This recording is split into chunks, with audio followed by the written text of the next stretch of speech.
Another hot day. Did we make 95 today? No, we did not. Thank goodness. Yeah, right? I know. Not that I wanted to. For small gifts, right? So it's good. We've trended downward. We'll keep doing that. Here are the high temperatures today. We topped out at 93 this afternoon. Troutdale was 94, only in the 80s at McMinnville, albeit 89, so, you know, pretty close. And as we go down the valley, we had 90s, Roseburg, Eugene, Salem, Medford 99, 60s, of course, on the coast. Brookings, in fact, only 59 with the onshore flow coming out of the south, keeping them cool. And then triple digits common throughout eastern Oregon, central Oregon pretty much in the 90s, as you can see. But we are cooler by quite a bit, 5-7 degrees cooler than the same time yesterday. And look at Kelso.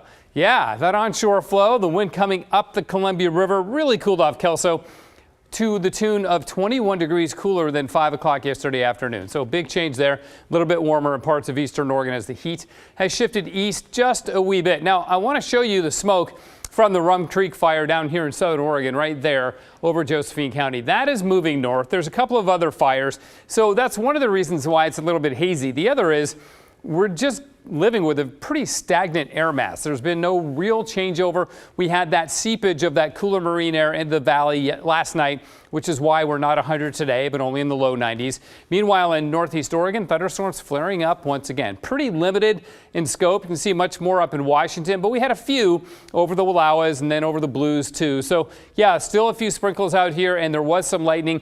I don't think we'll see any more lightning this evening as these storms are beginning to wind on down.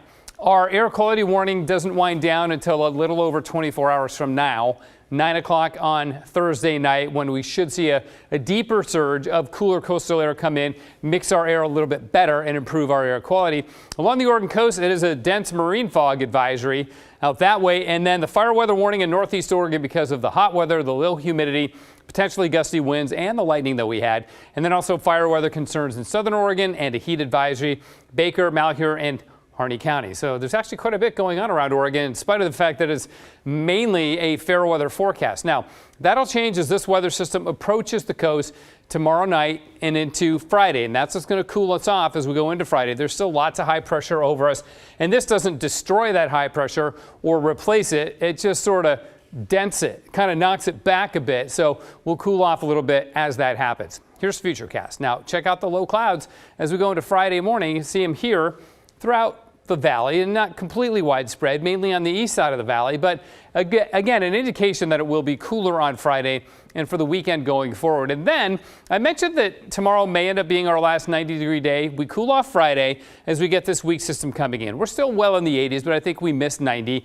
Over the weekend, again, southwesterly flow will keep us in the 80s, not the 90s.